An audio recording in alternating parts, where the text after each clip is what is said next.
Is there no end in sight to the slow pace of land reform in the country? Community members in 6 provinces have voiced their frustrations at the Portfolio Committee public hearings. But will the Land Rights Amendment Bill be enough to fast-track the huge backlog of claims in the country?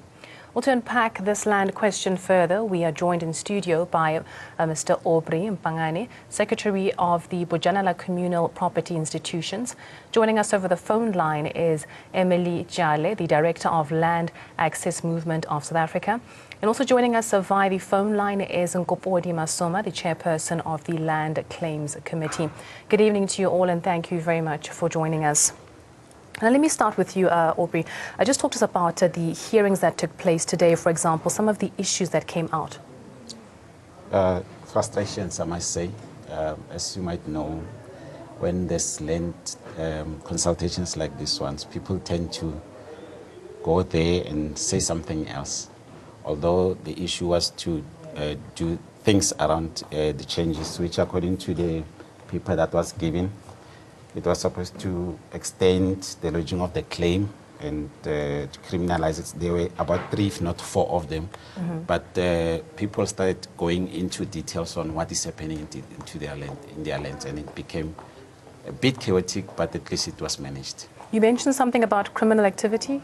Oh, yes, yeah. There were objectives that were put to make the changes. One of them was to criminalize the lodgement of fraudulent claims, to regulate the appointment and to the tenure office.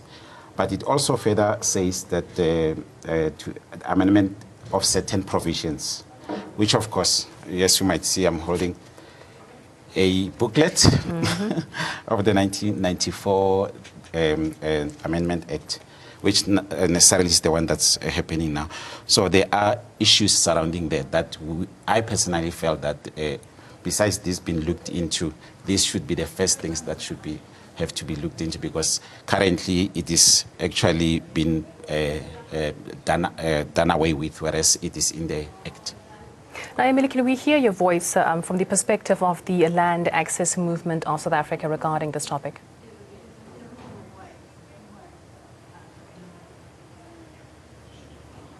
Good evening, Emily. I do believe you can hear me. Please give us your voice from the perspective of the Land Access Movement of South Africa regarding these public hearings with relation to land expropriation without compensation and land claims.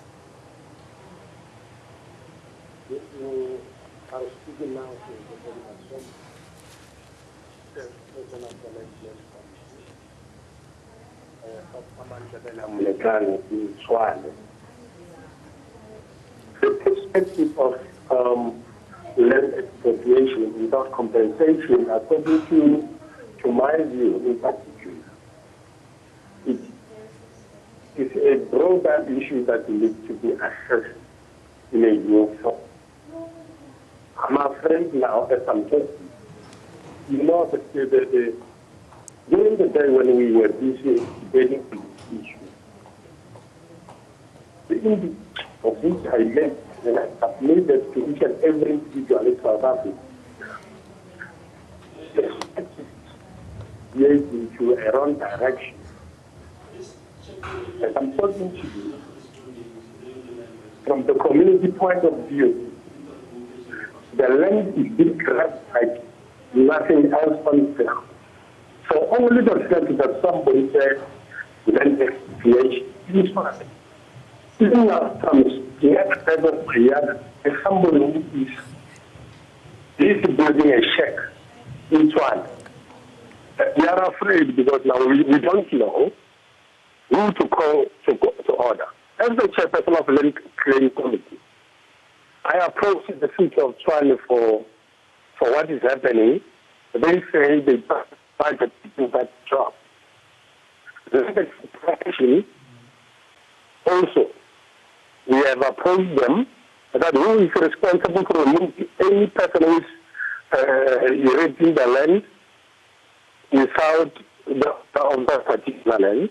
Everyone is saying, we have heard from the parliament that we must save the land, which is different because when the government or the president was he should have put it very clear, as other political parties are trying to say. Now, according to me, I see this as maybe somebody is talking about it as electioneering tool. You know, even now, I'm still saying, not a response to every person who will start erecting a shaker. I agree that people need a place to stay. But the question is, why now, when the 2019 inflation comes back, and the elections are behind the door, closed off? But it's Masuma who has speaking here. Well, thank you. That was Nkopori Masuma. Please do stay with us on the phone line. He's the chairperson of the Land Claims Committee. We will try get in touch with Emily Jali, who's the director of the Land Access Movement of South Africa. Now, he's talking about a very important question that he's raising there is why now? Why is this issue only coming to the fore now? Is it just a sort of an electioneering tactic, do you think? Well, it's funny that many people were talking about more than making sure that they get their minds into this. They actually spoke of what was left, the title deeds. So it's ongoing. So, and some of them do mention it as something which is timed, which I should think. But my point of view is that it's coming 2019. Obviously, something has to be done with the land issues. And as you might realize, that there's expropriation going on. And these two things are intertwined in a way, if you look at it, because of there's so many things that you would find from the Restitution Act that obviously goes together with what needs to be changed in the expropriation. So be it being timed or not, but I take it's more to do with the expropriation, because there are things that need to be tightened whilst the expropriation part needs to be attended to.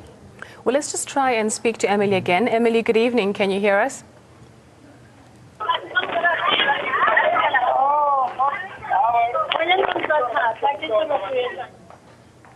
Well, it appears we won't be able to communicate with Emily. The line is rather bad there this evening. Just talking to you, you know,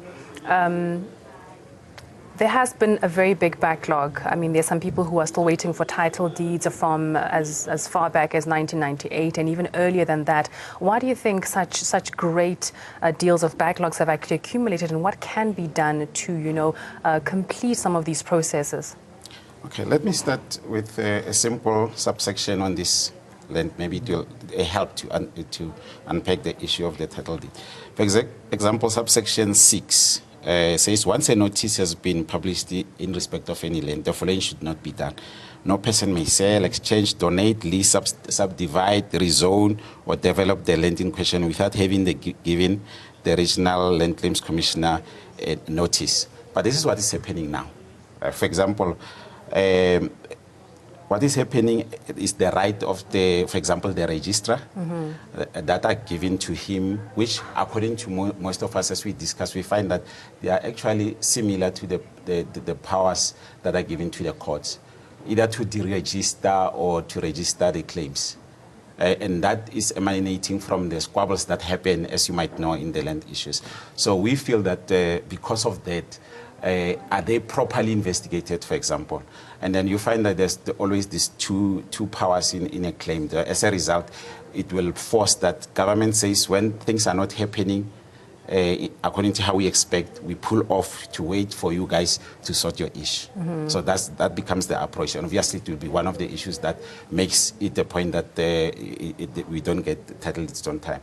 The second point will be that when we are restituted land, businesses that are on top of the land, they are never been looked at. And then people can make businesses on our land, and you find that that business, it actually benefits those who are not supposed to be part of it. So it causes another strain between either the land claimants and the businesses. The third issue would be the mineral rights. You might know everywhere you go, yes, there's mineral rights that are done on our land. the surfaces are the ones that we are supposed to get, but you find that the mineral rights, the mineral surface rights are the ones that the government wants us to have, but the minerals underneath the same land that we have claimed are not. Then it causes another squabble. So each of those factors, they always bring those issues around us, and then you find that the government always pulls back and say, until you fix your issues, maybe we'll come and help you out. It could be one amongst other things that happened around there. Well, of course, Mr. Nkopodi, just from you, do you think that this Land Rights Amendment Bill actually will be enough to fast-track this huge backlog that's been mentioned? No, I don't think so. I don't think so. I don't think so because the amendment bill is going to take quite long again while the land is being used by the people who do not own it. There is a lot of people who are misunderstanding as far as this issue is concerned. A lot of people are taking land back from the white. This is not the issue. The issue is we need the land to be available for people to use it in a proper manner, in a responsible way. There are chiefs who did own land. Everybody of you knows very well that this land was owned by our forefathers. The only thing is we must go back and get the owners of the land, talk to them, sit down with them, see to each other how the land is going to be distributed, how the land is going to benefit agriculture. In fact, the stability of the country, the economic stability of the country depends on the availability of the land. Now, I'm very sorry that everybody is throwing the ball to another person because of the misunderstanding. The government must go back. Actually, the parliament must sit down again. They must get the right time on how to talk about this issue. Because now, people are busy taking any piece of land.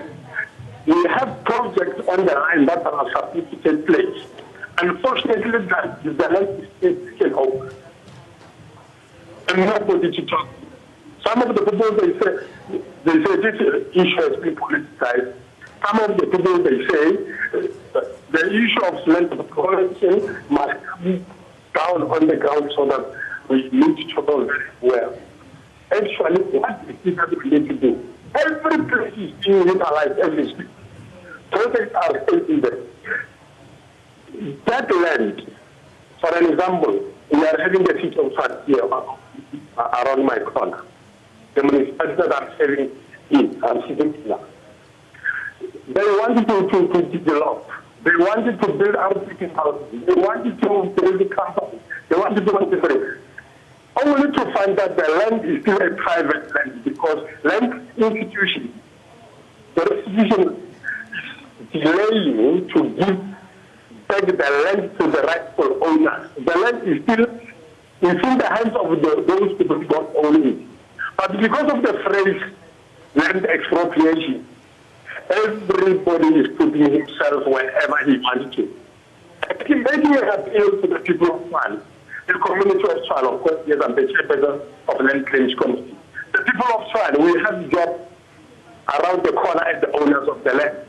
We need you guys have a control so that we will be able to hand over the land to the municipality, the land to the province, to whoever, so that employment is created and the poor of the poor is benefit out of it.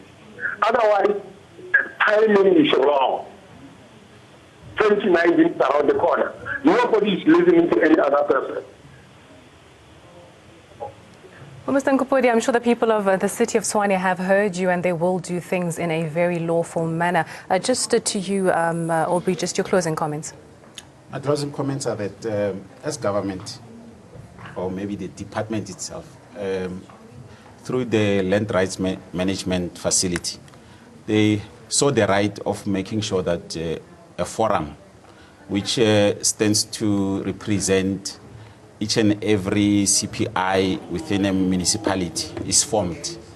But why don't they use such a conduit to make sure that they reach each and every CPI on the ground? because they've put us there. We are actually a product of the department, but the resources that are seemingly were supposed to have been used to make sure that we are visible, we are also making sure that we reach out there, they are unavailable. So I would say to department that use that conduit because you saw the right for it to be there, so that we can also have a way of reporting back and then being liaison between the CPIs and you as a government. Well, thank you very much for Welcome. joining us, and thank you as well to you, Mr. Masoma, joining us there on the phone line.